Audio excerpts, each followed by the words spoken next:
Evangelio prohibido de Judas en Nat Geo. Lyon, año 180 después de Cristo. Pronto, un obispo influyente llamado Ireneo ayudará a aclarar el mensaje cristiano al rechazar casi todos los evangelios. En ese tiempo, más de 30 evangelios circulan por las comunidades cristianas. Ireneo afirma que debe haber solo 4: Mateo, Marcos, Lucas y Juan.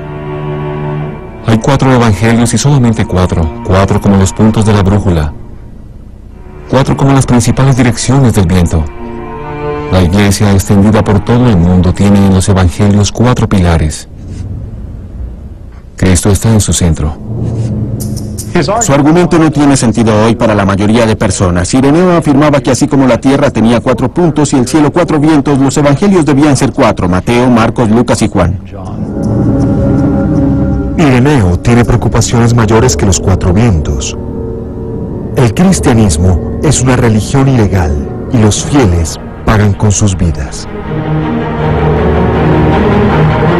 Los romanos asesinan cristianos por negarse a sacrificar animales a los dioses romanos.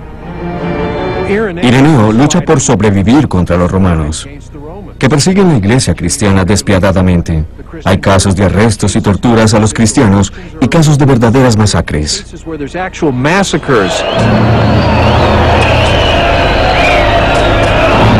Entre sus deberes, los gobernadores romanos debían mantener al pueblo entretenido. Matar cristianos en formas espectacularmente brutales era menos costoso que contratar gladiadores.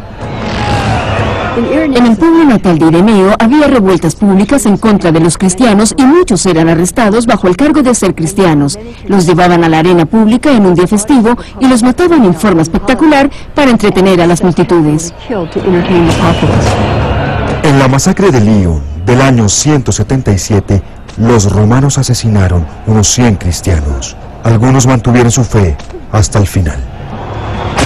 Entre ellos estaba una mujer esclava de nombre Blandina, de quien dicen que la torturaron despiadadamente todo el día en la arena y sin embargo mantuvo su testimonio en Cristo de una forma que asombró a todas las personas que la vieron.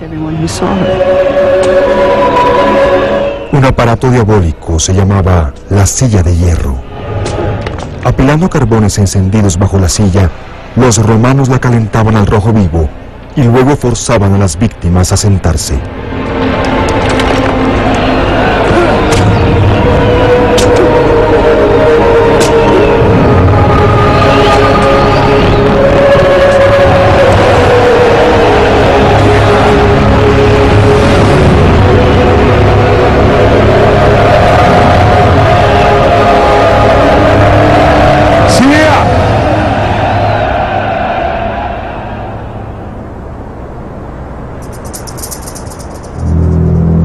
Arami Valentina hiera piisis.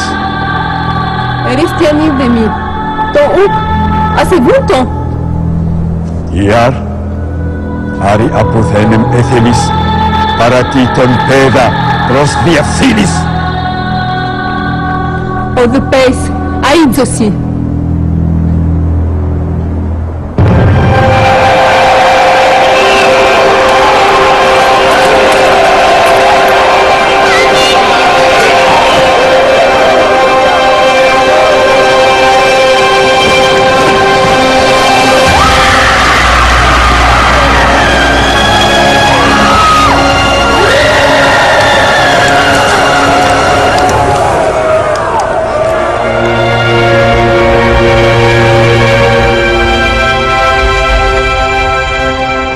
La tortura y muerte de unos 100 cristianos en Lyon debió afectar a Ireneo enormemente.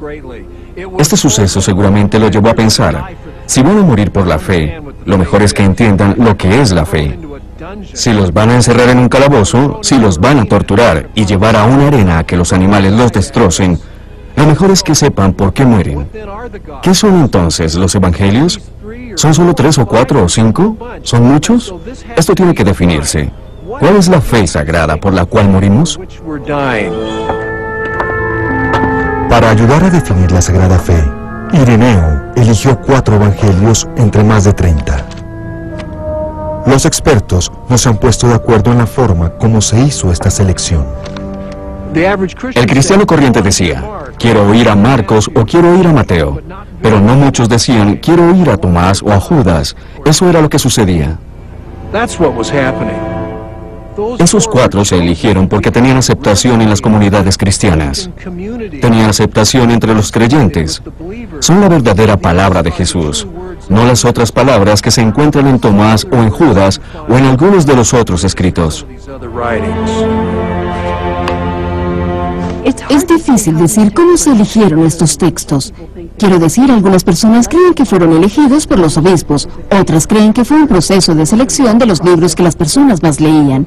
Quizá fueron ambos, porque los evangelios del Nuevo Testamento son mucho más fáciles de leer que la mayoría de los evangelios secretos. Sus historias son narrativas, cuentan del bautismo de Jesús, de su nacimiento, su vida, su crucifixión y su muerte. Pero la intención de Ireneo no solo era elegir lo que tuviera aceptación entre el pueblo, debía atacar a la competencia.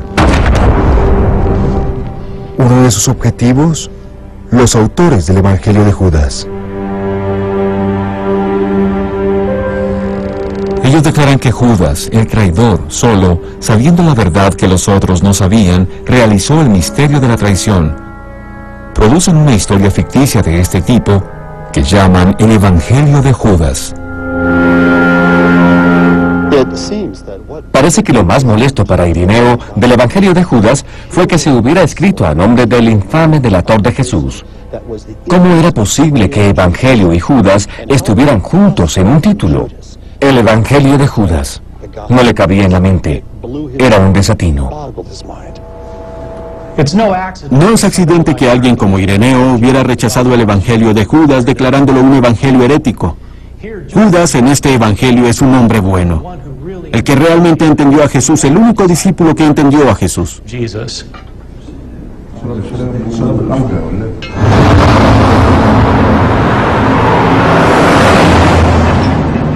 Hicksville, Nueva York, año 1999.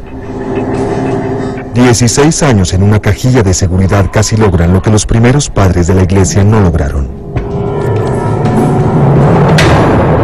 La total destrucción del Evangelio de Judas. Escuché algo, rumores.